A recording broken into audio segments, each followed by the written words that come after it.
Halo, kami dari kelompok 19 akan mempresentasikan tentang program yang telah kami buat untuk pemenuhan tugas besar yaitu bensin impact. Pada awalnya program dimulai eee, dengan tulisan welcome to bensin impact, please press A to continue. Nah, jadi input checker ini untuk memeriksa gitu, apakah mereka benar-benar telah menekan A, karena kalau ini kayak sebagai kayak ekstra aja sih, kayak security checker gitu. Jadi kalau misalnya mereka melakukan salah lebih dari 3 kali, mereka akan tidak bisa melanjutkan ke menu berikutnya. Kalau mereka menekan A dengan benar, akan print loading menu, lalu muncullah menu dari nomor 1 sampai 7 dan 0 untuk cache. Ini untuk membuka submenu. Nah, selama input menunya tidak 0, dia itu tidak akan keluar, karena kalau mereka mencet angka 0, maka akan exit.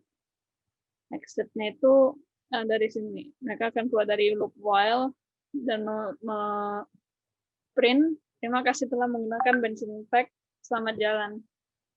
Nah, eh, kalau misalnya mereka salah menginput, misalnya mereka menginput nama ataupun bukan angka, mereka akan kalau dalam try dan accept ini mereka akan masuk accept dan menerima tulisan maaf input Anda tidak terdapat pada menu, silakan coba lagi dan bisa coba input lagi. Sama halnya ketika mencet angka yang bukan 1 sampai 7. Nah, kalau misalnya mereka telah menginput dengan benar, mereka akan masuk ke submenu itu melalui kelas.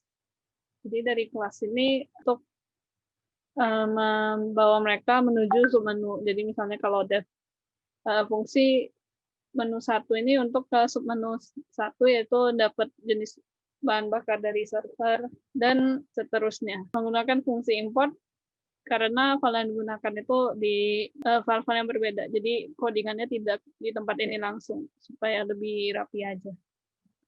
Sekian. Ini di menu 1 tampilkan jenis bahan bakar.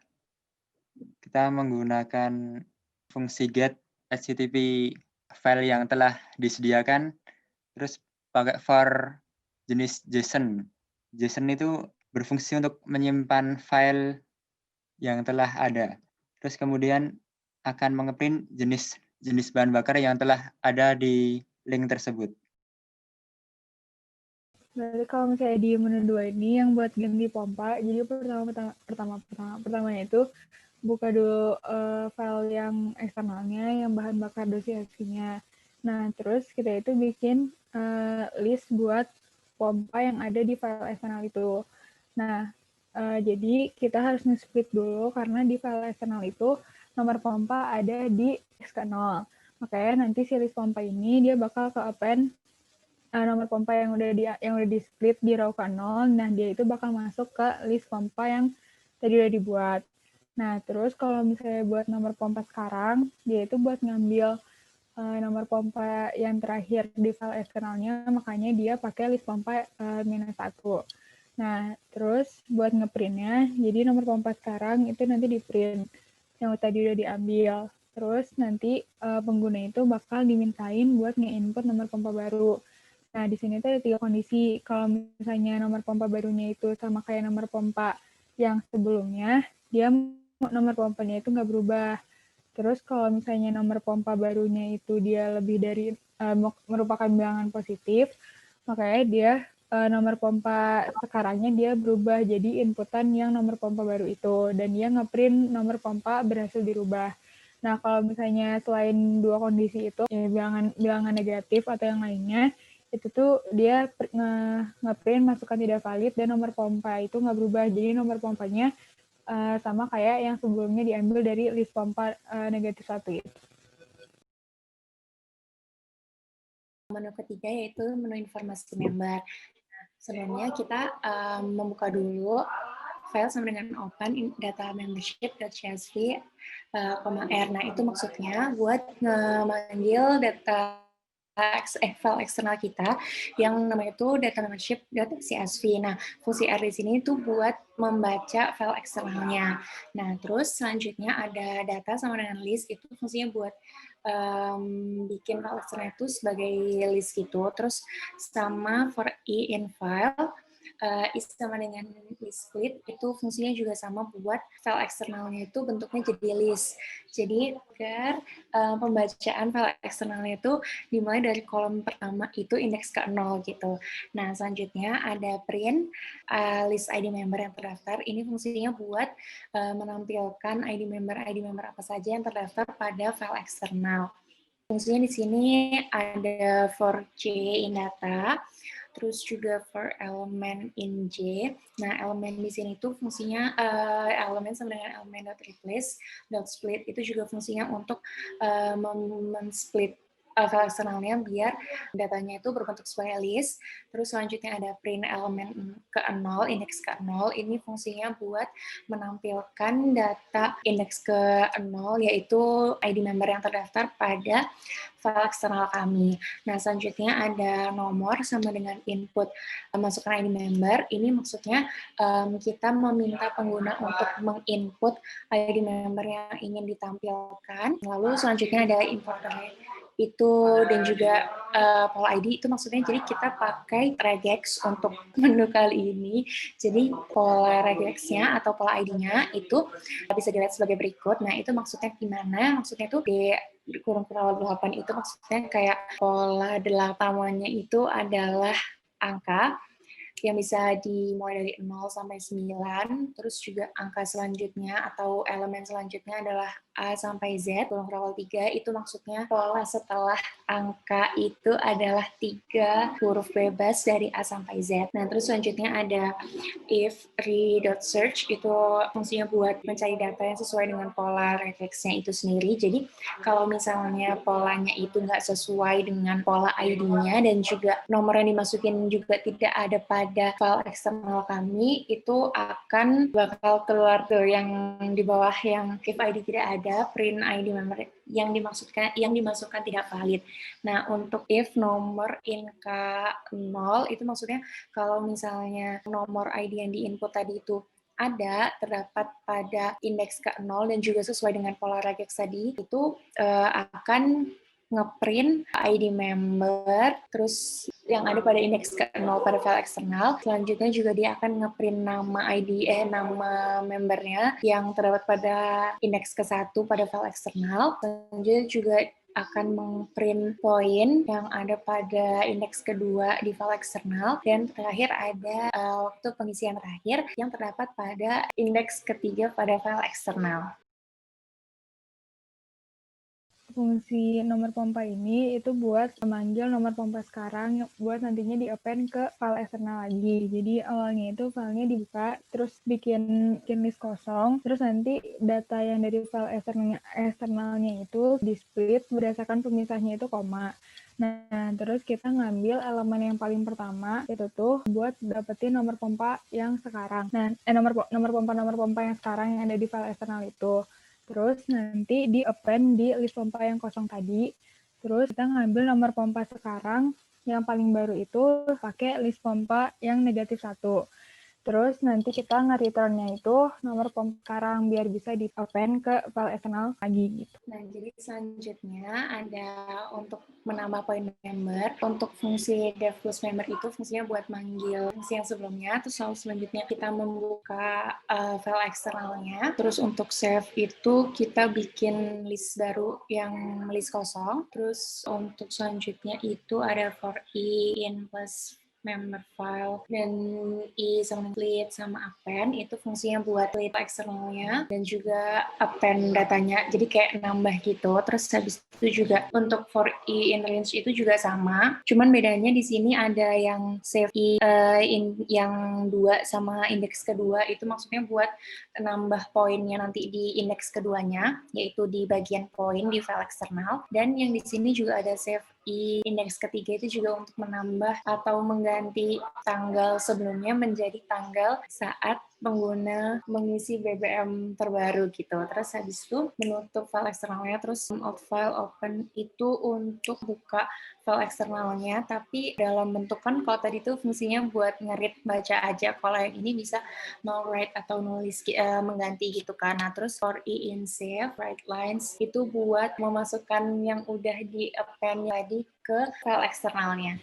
Jadi untuk fungsi jenis BB ini untuk kalkulasi harga dari pembelian berdasarkan dari volume berapa liternya dan juga berdasarkan dari jenis. Nah, jadi jenisnya ada sesuai dengan yang telah diisi. Jenis ini adalah input. Jadi kalau inputnya sesuai dengan yang telah ada di sini, maka dia akan dikalikan sesuai dengan jenis dan fungsi tersebut akan return harga. Dan ini jika hanya inputnya itu benar, dua pertama yang benar. Jika salah, karena di bawah ini menggunakan temp true untuk fungsi pengulangan while. Jika salah, maka ada variabel temp ini, maka dia akan menjadi false dan dia akan print input Anda salah dan kembali ke main menu. Sehingga program menu ini akan dihentikan jika ada input yang salah.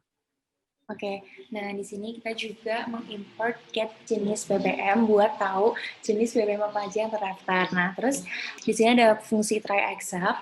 Kalau misalnya di sini kan ada pengguna menginput jenis BBM yang ingin dibelinya sama masukkan jumlah bagian liternya. Nah, terus kalau misalnya inputannya itu nggak sesuai, dia bakal ke except, yaitu input Anda salah dan kembali ke main menu. Nah, terus selanjutnya itu ada yang fungsi total sama dengan jenis BBM itu, print total harga. Itu fungsinya buat menampilkan total harga dari pembelian bahan bakar tadi. Nah, terus lalu di sini ada member file, open data membership, itu fungsinya buat buka file eksternal yang data membership tadi. Terus juga fungsinya sama seperti yang tadi untuk membuat mengubah bentuknya jadi list, terus di split biar datanya itu dimulai dari index ke 0. Terus nah di sini ada opsi. Nah, kalau misalnya pengguna memasukkan opsi lanjut, itu programnya akan lanjut ke masukkan ID member. Nah, jadi di sini pakainya pakai regex lagi, pakai pola ID lagi yang tadi seperti sebelumnya. Nah, kalau misalnya ID member yang dimasukkan itu berupa yang terdaftar gitu ya. Nah, itu tuh ntar poinnya akan langsung terakumulasi +1 gitu. Nah, tapi kalau misalnya dia nggak masukin ID member, ya nggak apa-apa gitu, karena ID member itu sifat opsional. Nah, terus sama di sini ada fungsi search buat mencari apakah ID member yang dimasukkan itu sesuai dengan pola regex-nya dan juga terdapat pada file eksternal. Nah, kalau misalnya tidak sesuai dengan pattern regex-nya atau ID-nya itu tidak terdaftar pada file eksternal, dia akan ngeprint ID member yang dimasukkan tidak valid. Nah, terus pompa sama dengan nomor pompa itu buat ngemanggil lagi nomor pompa yang sebelumnya sudah diganti. Karena semuanya udah dijalanin, terus ini tuh mau nge-upload data yang udah di data terbaru yang udah diupdate-nya itu ke file eksternal lagi. Nah, caranya itu pertamanya kita ngebuka lagi si file eksternalnya, yaitu bahan bakar.tsv, tapi masih metodenya itu cuma read doang. Nah, terus line list itu kita buat nge-read semua line yang ada di file eksternal itu. Terus file close itu buat nutup lagi si file eksternalnya. Nah, terus kita itu mau nge-append data-data terbaru. Jadi kita nge-open lagi si bahan bakar, tapi modenya itu A+, yaitu buat append. Nah, jadi append-nya itu kita nge-append dalam bentuk string semuanya. Jadi yang pertama itu untuk elemen pertama yaitu ada pompa. Pompanya itu tadi yang udah dirubah data terbarunya. Terus habis itu member yang udah di-inputnya, sama jenis BBM yang dibeli, jumlahnya berapa, sama tanggal yang sekarang, tanggal waktu sekarang, dengan menggunakan si datetime day to day itu, terus habis itu total harga yang dikeluarin berapa, sama dan akhirnya dan yang artinya transaksinya itu udah selesai. Nah, terus kita file.write itu kita buat nge-write ke file eksternal atau nge-append si data terbaru yang append itu ke file eksternalnya. Jadi pakai write, terus habis itu dipisahin sama koma, sama masukin si data-data yang tadi itu. Terus kita nge-close dan nge-print transaksi selesai. Nanti setelah itu balik ke menu utama. Jadi menu selanjutnya itu ada menu upload data penjualan. Nah, fitur ini digunakan untuk mengupload seluruh data penjualan BBM ke server yang telah disediakan. Nah, langkah pertama itu adalah membaca file CSV yang telah tentang histori pengisian bahan bakar, ID member, tanggal, nominal, jumlah volume, dan jenis bahan bakar. Setelah itu, data-datanya dimasukkan ke dalam dictionary sesuai format data yang harus diupload, sesuai baris dan kolomnya. Lalu jika kolom ketujuh atau kolom upload itu sama dengan false atau not upload, maka program akan mencetak data gagal diupload. Nah, setelah itu, jika kolom ketujuhnya itu sama dengan true, maka program akan mencetak data berhasil diupload ke dictionary-nya. Lalu setelah itu, ini untuk var upload sama dengan true itu untuk mengubah nilai upload yang tadi menjadi true, apabila data-data yang tadi itu berhasil diupload ke servernya. Lalu setelah datanya diubah nilainya menjadi true, maka dimasukkan lagi ke dalam list baru yang berbeda dengan list yang akan diupload, dan di tiap datanya itu dipisahkan dengan tanda koma agar formatnya menjadi CSV. Lalu setelah itu data-data yang di dictionary tadi itu dimasukkan ke dalam list untuk diupload. Setelah itu jika dipilih menu sama dengan 5 nanti akan di-print mengupload data penjualan. Lalu ini memakai fungsi import request X sama dengan request post untuk mengupload data ke server atau link yang telah disediakan. Dan jika status code-nya sama dengan 200, maka akan di-print data penjualan berhasil diupload. Dan jika tidak sama dengan 200, maka akan di-print data penjualan gagal diupload. Lalu setelah berhasil diupload, kita juga dapat mengecek apakah datanya tuh udah terupload dengan cara metode HTTP yaitu GET dengan request get URL. Dan jika status code-nya sama dengan 200, nanti program akan mencetak upload datanya tuh apa aja dari server yang telah disediakan. Dan jika status code-nya tidak sama dengan 200, maka akan di-print data tidak valid.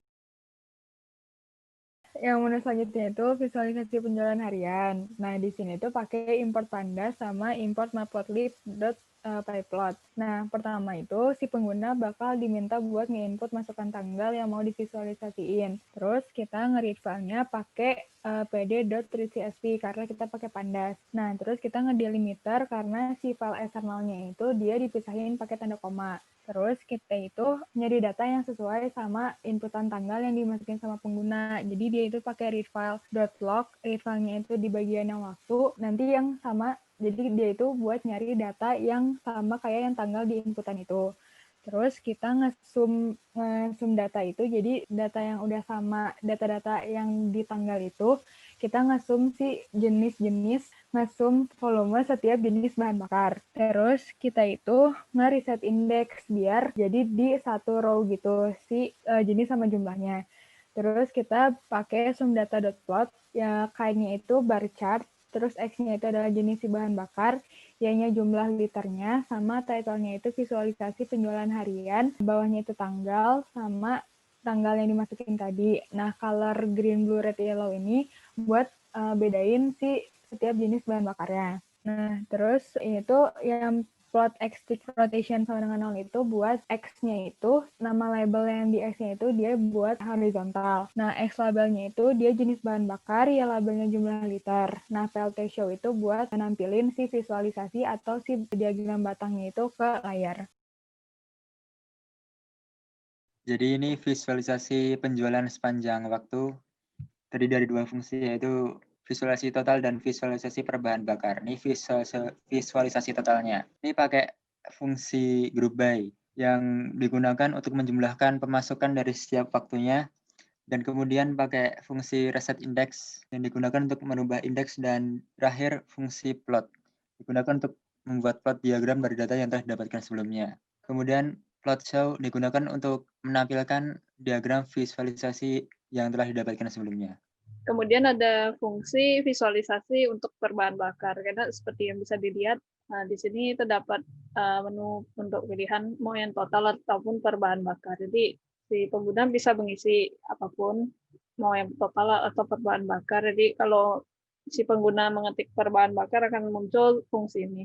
Lalu fungsi tersebut akan menampilkan visualisasi terlebih dahulu, terus lalu dia akan melakukan group by berdasarkan waktu dan jenis, kemudian pemasukan, kemudian di jumlah, lalu di unstack, dan jika ada angka yang kosong diisi jadi 0. Kemudian unstack ini berfungsi untuk agar dia terlihat seperti bar plot. Kemudian kalau pada ini muncul plot, jenisnya itu bar, dan stack itu true, agar sudah di stack bar. Kemudian pada akhirnya baru menemukan fungsi show untuk menunjukkan diagram tersebut.